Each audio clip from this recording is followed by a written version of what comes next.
Hola a todas, me presento, me llamo Elena Gil, soy abogada, soy experta en intervención en casos de violencia contra las mujeres.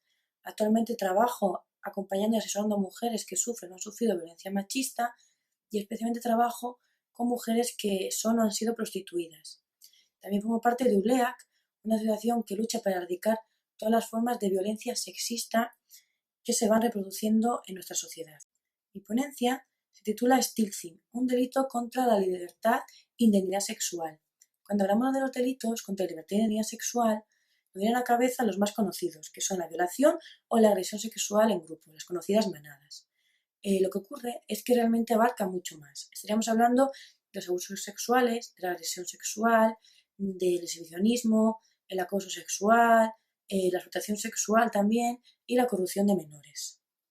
Si bien es cierto que aun sabiendo que existen todos estos tipos de delitos, los que más repercusión generan son los que ya mencionaba, la violación y la agresión sexual en grupo o en manadas.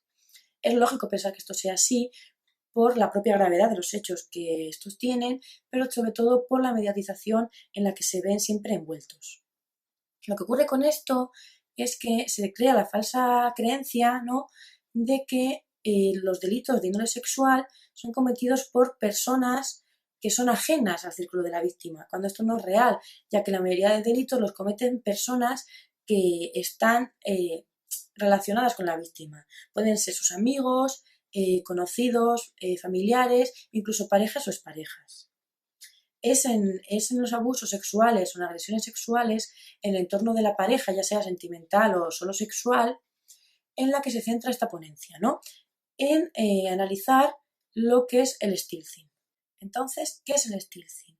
El Stiltzing es un término del inglés que significa con sigilo o sigilosamente y hace referencia al hecho de retirarse el preservativo durante la relación sexual sin el consentimiento de la pareja. Esto se produce tanto en parejas homosexuales como en heterosexuales, aunque yo me centro en esta ponencia en hablar de estas últimas, de parejas heterosexuales, por ser donde este hecho más se está produciendo en la actualidad y sobre el que ha recaído varias sentencias. Bien, cuando hablamos del Stiltzing nos puede venir a la cabeza que puede traer problemática, ¿no? Podemos pensar que se van a transmitir enfermedades de transmisión sexual o por la posibilidad de embarazos no deseados. Pero podemos ir un poco más allá, porque con esta práctica se estaría cometiendo un delito de abuso sexual, de agresión sexual o de violación, o incluso puede ser que no se esté cometiendo ningún delito, puesto que eso va a depender de la legislación del Estado donde se realicen los hechos y también de las circunstancias de cada proceso, de cada caso. Bien, aquí una pequeña matización. Cuando hablamos de abuso sexual, nos estamos haciendo referencia a hechos donde no ha habido violencia ni intimidación, pero no ha existido consentimiento para las prácticas sexuales.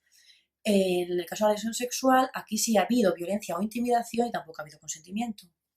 En el caso de la violación, ha habido violencia o intimidación, pero ha habido además un acceso carnal, una penetración, así por decirlo a grandes rasgos. Bien, pues volviendo un poco a la problemática del Stiltzing en el ámbito jurídico, aquí lo que ocurre es que en España apenas hay sentencias que resuelvan sobre este fenómeno. Básicamente tenemos 4, 2 absolutorias y 2 condenatorias. Y tenemos acceso como tal al contenido solo de 2 de ellas, las cuales voy a pasar a comentar enseguida. En otros países europeos, por ejemplo Alemania o Suiza, el debate en la jurisprudencia está en torno a entender si es agresión sexual o violación. En muchas ocasiones se ha condenado por violación, pero luego se ha rebajado la pena de agresión sexual. Bien, en España la situación es que estamos hablando de abuso sexual en la actualidad o de la comisión de ningún delito. Bien, entonces ahora voy a comentar las sentencias. La primera es condenatoria y es del juzgado de Salamanca. En esta sentencia, el magistrado lo que estima es que el uso del preservativo era condición imprescindible para mantener las relaciones sexuales y que la retirada del mismo sin consentimiento de la pareja supone un delito de abuso sexual. Bien, el magistrado lo que hace es condenar por este delito por abuso sexual y descarta que se trata de una agresión sexual porque a juicio de la jurisprudencia, no ha existido ni violencia ni intimidación. Bien, además, no solo se queda ahí, sino que también nos dice que lo único que está juzgando es la retirada del preservativo. No está juzgando si las penetraciones fueron consentidas o no, porque estima que sí son consentidas. O sea, realmente él da por hecho que lo único para lo que no había consentimiento era para retirar del preservativo, y no entra a valorar o a pensar que cuando ya se retira ese preservativo, esas penetraciones no son consentidas. El magistrado, esta sala, determina que solo se juzga la retirada del preservativo. Bien, ¿qué ocurre?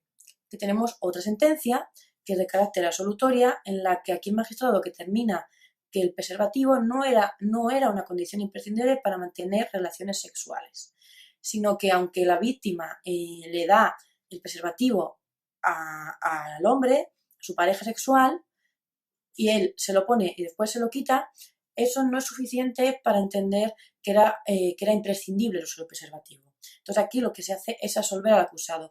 Y además se alega que, o más bien da por válido el magistrado, que la pérdida de ese preservativo, retirarse del preservativo, puede deberse a que haya perdido la erección porque había consumido bebidas alcohólicas.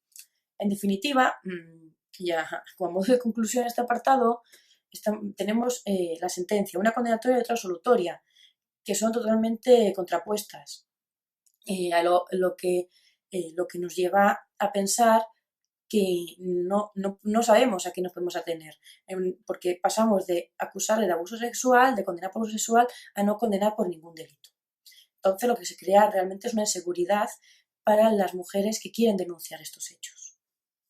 Ahora podemos preguntarnos por qué se da el stilting, por qué estamos hablando de esto ahora. Y es que este tipo de delitos tiene mucho que ver con el consumo de pornografía y con la falta de educación sexual. Y es que la pornografía mayoritariamente manda el mensaje de que el deseo sexual masculino es básicamente lo único que importa, que no se tiene en cuenta la sexualidad de las mujeres. Además, también se refleja muchísima violencia en esos vídeos. Y centrándonos un poquito más en el hecho concreto del que estamos hablando, en ninguno de esos vídeos, bueno, en muy pocos de esos vídeos se ve, ¿no?, el uso del preservativo. Entonces, al final, el mensaje que se está mandando es que se puede mantener sexo sin protección, y que las enfermedades de transmisión sexual, pues bueno, se les quita bastante importancia. Y además, se pasa por alto en la mayoría de los vídeos el consentimiento de las mujeres. Por lo tanto, el consumo de la pornografía y la falta de educación sexual, que todavía sigue siendo una tarea pendiente para todos, sobre todo en los colegios y en las casas, esto supone que estemos hablando ahora de este fenómeno de stilting. Y bueno, ya para terminar, simplemente unas pequeñas conclusiones. Y es que los hombres les ocurre que muchas veces no están siendo ni siquiera conscientes de la violencia sexual que están ejerciendo. Y ello tiene mucho que ver, como ya comentaba, con el consumo de pornografía y con la falta de educación sexual, o mejor dicho, educación sexoafectiva, que aunque se han producido grandes avances y se está hablando de ello y trabajando bastante en colegios, todavía la sexualidad y los afectos siguen siendo una tarea pendiente en el ámbito educativo y privado en España. Todo ello nos lleva a que la violencia sexual se reproduzca en las relaciones, tanto de pareja como de cualquier encuentro que tengan, ¿no?, en las relaciones en general. Por lo tanto, eso nos lleva a estar hablando ahora mismo del stilting, de llegar a tener que abordar formas de violencia bastante pues nuevas, o a las cuales no teníamos constancia hasta ahora. Bien, entonces, lo que ocurre con el stilting es que apenas tenemos jurisprudencia, no hay una jurisprudencia, hay varias sentencias. Todas las mujeres no sabemos a qué nos podemos atener cuando presentamos una denuncia por estos hechos. O sea, en un principio ni siquiera podemos ser conscientes de que eso puede suponer un delito. Entonces, a nivel social nos queda una tarea pendiente, que es tomar conciencia sobre este tipo de conductas, sobre la violencia sexual concretamente, y también a nivel jurídico, a nivel legal, es una tarea pendiente para jueces y magistrados abordar el stilting y dar unas pautas para saber a qué nos podemos atender. Si hablamos de abuso sexual, de agresión o de violación. Nada más. Muchas gracias. Quedo a disposición de los comentarios y preguntas que queráis realizarme.